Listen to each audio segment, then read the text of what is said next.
Okay, Brother Bo, this is for you. You was asking me the other day about the blackberry bushes and all that, and my land. My land goes from right here. You start on the road, you go down to here, you cut straight across to here, over to here, all the way out to here, back across, and then straight back down to the road. That whole chunk of land is mine. Everything else around here belongs to my snobby aunt and uncle, and they're very particular with their land. So you was talking about burning the blackberry bushes off. I can't. They'd have a damn fit. They log all this about every 8 to 10 years, and they've just logged it about 4 years ago and planted a bunch of pine trees, and they're about 6 foot tall now, all out in here, and all along the road right here, all the way out to about here, and all this area right in here is just growed up real thick in between the pine trees with blackberry bushes. So much so that you can't even hack your way through it hardly with a machete. So, and I crash right out in here a lot, and I crash right out in here a lot. So, now as far as, let me zoom in.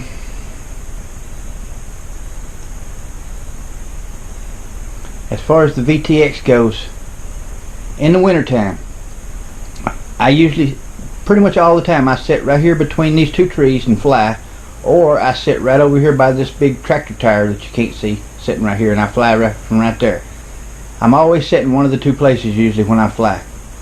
Now in the wintertime and early spring, when there's no grass on, when there's no leaves on all the trees and whatnot, I usually fly with like 200 milliwatt, and 200 milliwatt will let me fly starting from here. It'll let me go out, fly all around in the field out here. It'll let me come around this tree and go between, right in here, you know, where that dead tree is falling, and then I fly under it and come back up. And a lot of times I can go all the way out to the road here and come all the way down, and I can go all the way down to here and go around this tree and come back to here and out this way and all out to here. That's in the wintertime on 200 milliwatt. Now when in the summertime, when it gets leafed out and green like this, all I can fly is from here, just right out in the open here. I can't go around this tree here. If I do, it just snows out on me and I crash. And I barely can go around this tree here. And at no point in time, in the winter or summer, can I ever go behind the house here or behind this shed here on 200 milliwatts. It just snows out. There's no way. My walls of my house are made out of big old thick heavy river rock. Some of them like 3-4 foot thick, and the VTX signal just won't go through that. Now on 800 to 1000 milliwatts, just like it is now when it's all greened out, I can fly everywhere I just showed you, plus I can fly around here no problem, even when it's greened out like this. Fly out to the road here, I can come down and go around here, and now on 800 to 1000 milliwatt I can go behind the house and down here behind these little sheds without any problems, and I can cut through this gap right here and come out into here a little bit and come back through. That's on 800 to 1000 milliwatts. Now if I fly up high, say 3 times the height of the trees, I can go out even further. The trees are your enemy with analog signal and water. If it's an early morning and there's dew all over the trees, you can't get near the signal you can when it's dry. Water is terrible, and so is the leaves. Alright, now let me zoom out and I'll show you. Alright, on 1000 milliwatts I can also sit right here and fly straight out and around this tree out here, way out here, and come straight back. That's on 1000 milliwatts, but that's all I can do is fly straight out there and straight back, and that's up about twice the height of the trees. Okay, that's because I'm above the trees, and that's pretty much the extent of it. Now when I fly on 2000 milliwatts like I was doing today, and I'm going to show you the video here in a minute, I can fly from here and go down the road, and so usually I can't get past this point right here on any milliwatt except for 2000. Alright, and on 2000 milliwatt I can fly all the way down through here real low to the ground. See, that's just it. When you're low to the ground like I fly, all these trees get in the way. But on 2,000 milliwatt, I can make it all the way down through here and go up and around this tree, come back. I can fly out here and I can come through here, go around this easy. I can go up and over all these trees and drop down into this hole right in here and come back through here. I can also fly up the road to here and cut down through here, and then right about here somewhere cut across all the way to here and go over to there and come back. That 2,000 milliwatts lets me do all that. Now the next problem I have is my radio linked to my quadcopter. If I go any further than this tree right here, or a line running like this, pretty much where this hand's going back up and down through here, if I go any further than that, I lose signal with the quad and it just falls out of the sky because it has a fail-safe.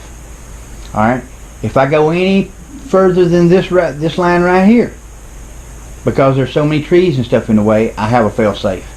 I can't go any further than this right here because it's uphill. I'm sitting downhill here and this is all uphill. And when you go past this, it levels off and then I lose signal completely. Alright, same way with here. I can fly out to about here before I lose signal and my quad just falls out of the sky. So I'm pretty much at the range of my VTX no matter what. Now sometimes, like today, I was flying down the road here and about right in here I lose the signal to my transmitter because I'm real low to the ground, because you have to fly under the trees coming down this road. So there's so many trees right in here between me and the thing, I lose signal. So and just like today, I was able to get it back just by holding my radio up above my head, and I was able to arm again and take back off and finish flying. But trees are your enemy on analog and on like a XM Plus receiver and QX7 radio. Now I'll show you the flight footage of me flying my 200 milliwatt VTX today, and you're still going to see some snow and stuff in the video. Analog's never perfect, but at least, you know, I can fly further distances now. Okay, brother, you can ignore any of these lines, these black lines you see in the screen right here. I don't see those in my goggle. That's got something to do with that cheap ass DVR that I had to install on my goggles, because it's an old set of goggles. It didn't come with no DVR.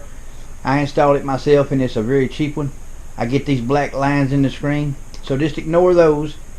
And also, if for some reason I used a different memory card today in the damn DVR and something wasn't happy there, so you'll see a lot of freezes.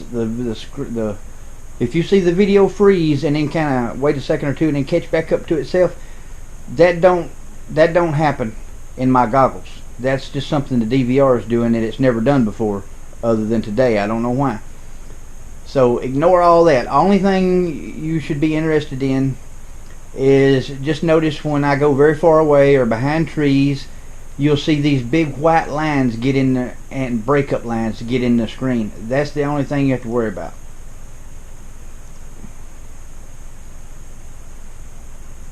Just like that freeze right there, I didn't see that in my goggles, and I normally don't see that in my DVR. It must have been the memory card I used today.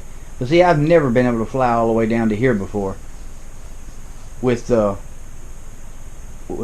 200 or even 800 milliwatts. Damn sure couldn't fly all the way out to this tree. But you can see the snowy white lines going across here, and see, I didn't see that freeze up. Didn't happen in my goggles. But I do see these white snowy lines you see pop up every once in a while. That's just a part of analog, I reckon. It's just, you're going to get that even when you're pretty close to yourself. I've never ever been able to fly over this far and drop down into here without it just going to pure snow. But you see, I'm able to fly right through it. I mean, yeah, there's some breakup there, but it's nothing I can't fly through. And see that, there he goes. That damn memory card I used, I reckon, just wasn't happy with the DVR today, because it does not do that in my goggles. It's smooth as silk with me flying.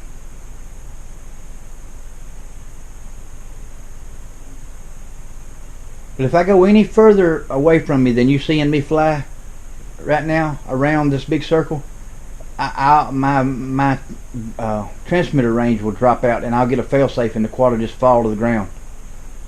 So I'm already, even at 1,000 milliwatts, I'm at right at the range of where I can fly without having a failsafe. On 2,000 milliwatts, I can fly even further than where I would normally failsafe, but my transmitter won't let me fly that far. I can still see great, I just can't fly that far. Now I know you fly digital, and from the videos I've seen of people's DVR on digital, looks nothing like this. It's just like my GoPro footage almost. So you was talking about maybe getting into analog, brother. It's a lot cheaper, no doubt. But if you're used to that great footage, it's gonna be hell trying to get used to this kind of footage. Seeing what you're seeing here. And if you want good footage to put on YouTube, then you're gonna have to run a GoPro. So you'd be better off staying with digital. And brother, I would go with digital if I could afford it, but there ain't no way. I'll never in my life be able to afford digital. So a digital system. So it's just, I've gotten used to this, and most of the time I don't notice most of this when I'm flying. Even though I know it's there, I just don't notice it much. I've just gotten used to it. Only time I crash is when it gets so snowy that I just can't see. Alright, brother, hope you have a better understanding of what's going on now.